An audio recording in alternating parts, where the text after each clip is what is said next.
Nissan Qashqai J10, what I'm doing is doing an internal cavity protection of the rear subframe, and I've attached this Dinitrol ml, which is designed for it's penetrating wax, designed for internals. So you can see it drips out quite nicely, it just flows in.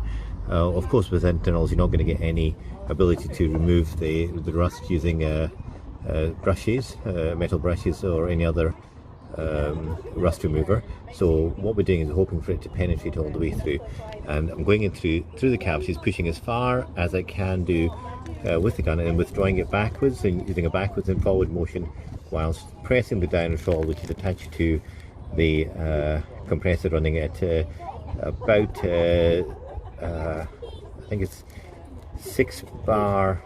Is it 6 bar? Yes, about 60 ps. It's about 60 psi.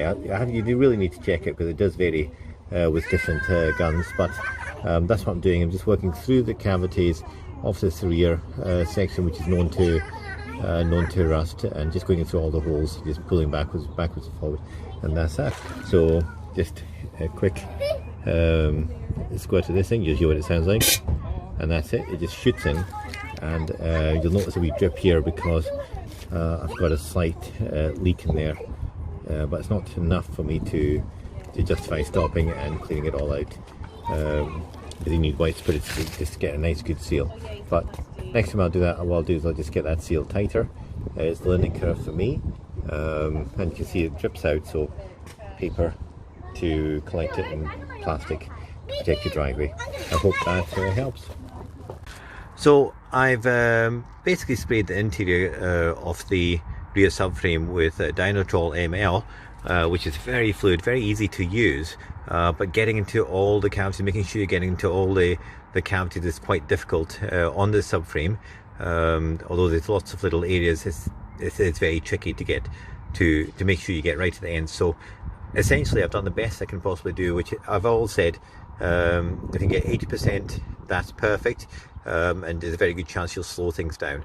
The other thing which I'm now doing is I'm using this product called from Hammerite, which is Hammerite Underbody Seal with added wax oil. So why am I using the two? Well, I'm using the two different types because I have them. But one thing to say is this is really easy to use.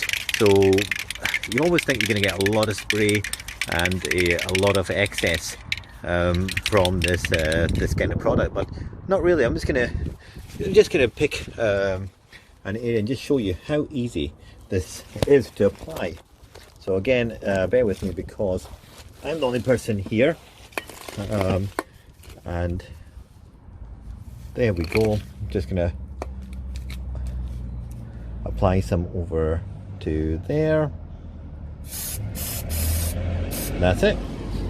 Simple as that. Just work around, spraying the bits that you can see, which are nice and easy to see, and then change your angle, go back again and do the rest. So that's what I'm doing. I'm working from one angle and I'll change my angle and see what I can see and do the rest. So that's what I've been doing so far, which is just working through, as I said, change angle and work around, and there's the parts that I haven't done. Okay, hope that helps, but you can see how easy it is. Don't put this off, just go down there, get it done. So that's me completed the wax oil here. As I said, you'll see when you come back, you'll see little bits here and a little bit there which just need to be touched up, and as I said, just have to accept that a difference in a professional doing this than yourself is that a professional will get every single little bit of wax oil in the right places, etc. When you look at it, when you're not a professional, you'll come down and you'll go right down and it looks perfect, and then you'll go right underneath and you'll see that you could have possibly gone in there a little bit more. Can you see that? Okay, and that's the difference between professionals and amateurs. Well, looking at the other thing, professionals would take away all they pop out all these little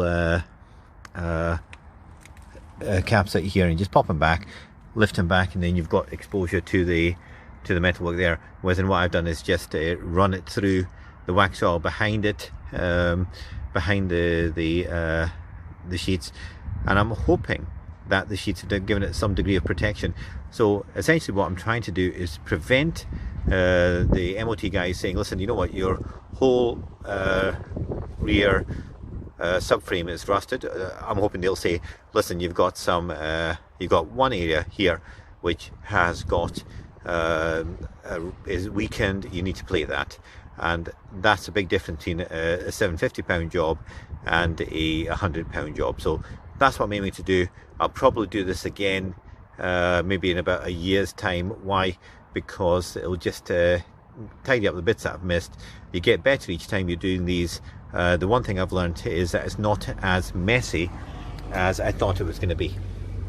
You know, if you use the right precautions, you don't get the mess. So I'm going to leave this, I'm going to put the wheel back on and leave it sitting here, and then tomorrow I'll jack it up again and then have a look. But this time I'm going to put it on ramps, on drivable ramps, and have a look underneath, give it the once over, go back, tidy it up. But as I said, the one thing you can take away from this is don't be scared to actually try it. Go in there, get it done. Another thing I'd possibly do is get some sheets across these. You see a little bit of grease there. That's all going to have to be cleaned off with brake fluid. But you don't want to be doing that, so the next time I do it is just cover them up with the bin bags. That's my fault. I touched it as it came up, but you don't want to have grease on your brakes. If you've got grease on your brakes, it's going to get into the brake pads. Don't do it. Just tidy them up, and it's just going to save you possibly accidents, etc. So this is what I've learned, and hopefully that you guys will look up some YouTube videos, other YouTube videos, see how the people do it, put an amalgamation of information together, go out there and do it. Cheers.